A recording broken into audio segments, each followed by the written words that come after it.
Amateur Radio News and Notes for Friday, October 3rd, 2025. I'm Ed Kabik, November 2, Echo Charlie. In the log this week, the FCC issues a notice of violation to an amateur for one-way transmissions and a denial of inspection. The FCC licensing systems are unavailable due to the government shutdown. We'll also have an MVARC breakfast recap, a Masonic Lodges on the Air activation recap for MVARC. Also, a reminder about ARRL's request that amateurs contact representatives about Amateur Radio Emergency Preparedness Act. Also, we'll talk about some MVARC Nets on the air, see what's happening with DX, get a solar activity update, talk about some upcoming contests, and take a look at some interesting online radio content. The Federal Communication Commission issued a notice of a violation for unauthorized one-way transmissions and a denial of inspection to an amateur radio licensee operating from his residence in Brookfield, Connecticut.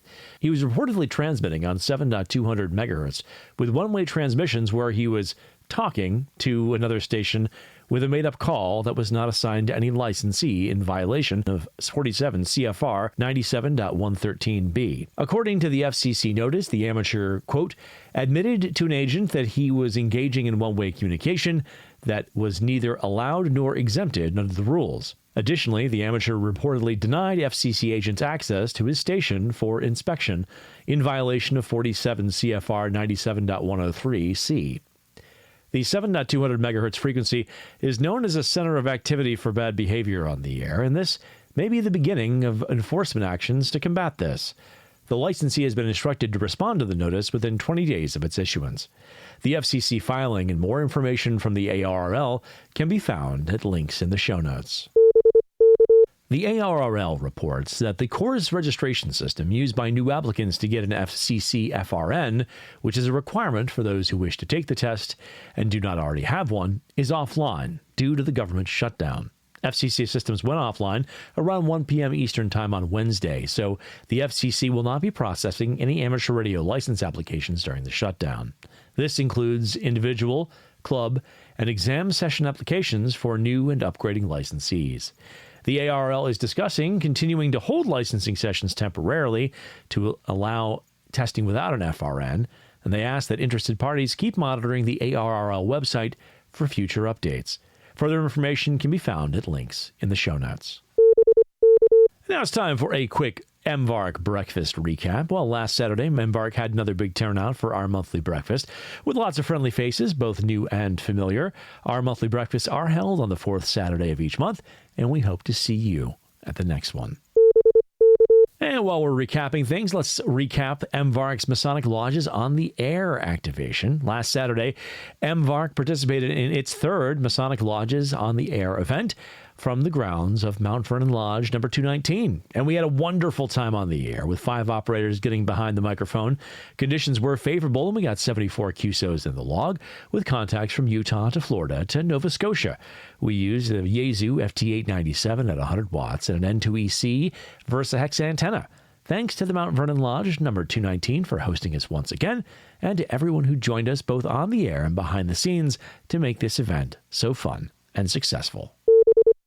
And now a quick reminder that we mentioned it last week, but we'll mention it again because it is very important. The American Radio Relay League is asking that American amateur radio operators contact their representatives and senators in support of the Amateur Radio Emergency Preparedness Act.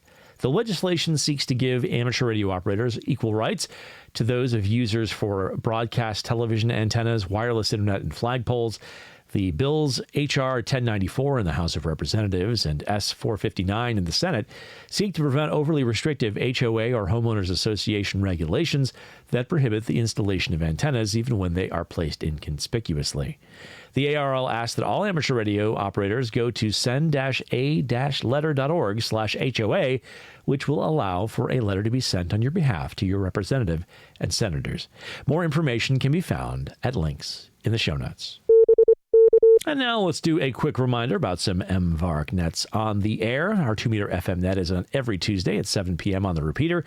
That is immediately followed by our 2-meter digital net in Yaesu's System Fusion C4 FM on the same frequency.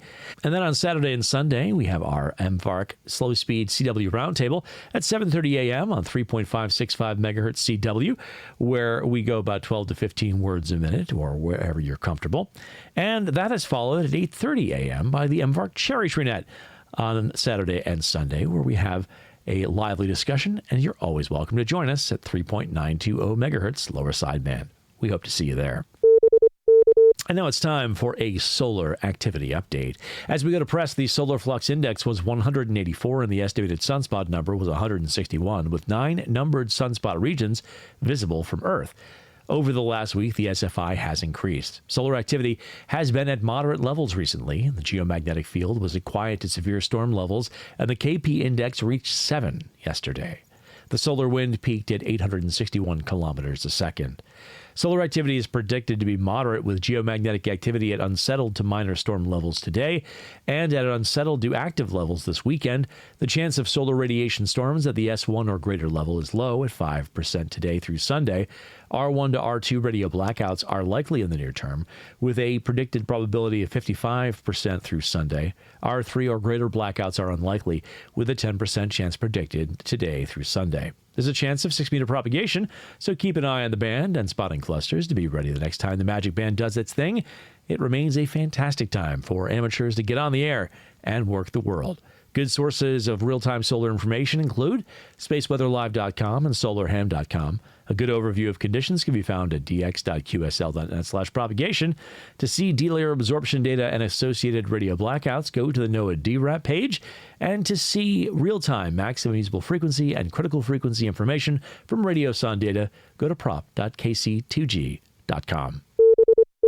And now let's take a look at some upcoming contests on the contest calendar this weekend. We will see the Collegiate QSO Party, the TRC DX Contest, the Oceania DX Contest on phone, the Worked All Provinces of China DX Contest, the IARU Region 1 UHF Microwaves Contest, the California QSO Party, the International Hell Contest, the UBA ON Contest on single sideband, and the Peanut Power QRP Sprint. As always, the K1USN SSTs, MSTs, and CWTs will also be on the air. The full contest calendar with events and exchanges can be found at contestcalendar.com. And finally, let's wrap things up with some interesting online radio content. Mark AA3K takes a look at a battery box on Amazon. Craig KM6LYW takes a look at the Toads digital interface. Steve KM9G attempts to track down RFI with a tiny SA. Mike K8MRD takes a look at the Just OK mini antenna. Dr. Tamitha Skov, WX6SWW, discusses recent solar conditions. Dougbo, KD7DUG, shows us how he does FT8 with the QMX. Mike K8MRD shows us the Rig Expert AA55 Zoom antenna analyzer. Dan, WD4DAN, talks about the violation notice handed down from the FCC this week. Walt K4OGO builds a 3-element vertical beam. Steve KN9G compares 2 SWR meters.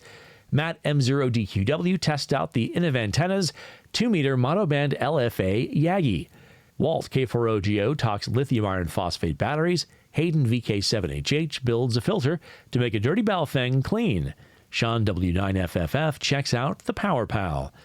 Simon VA7BIX builds a simple multiband antenna in the field.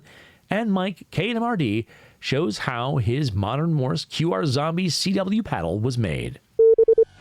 Well, that is it for this week. As always, I've been Ed, November 2 Echo Charlie. Thank you so much for being with us. We hope you have a great week ahead. Best 73, and we'll see you next week.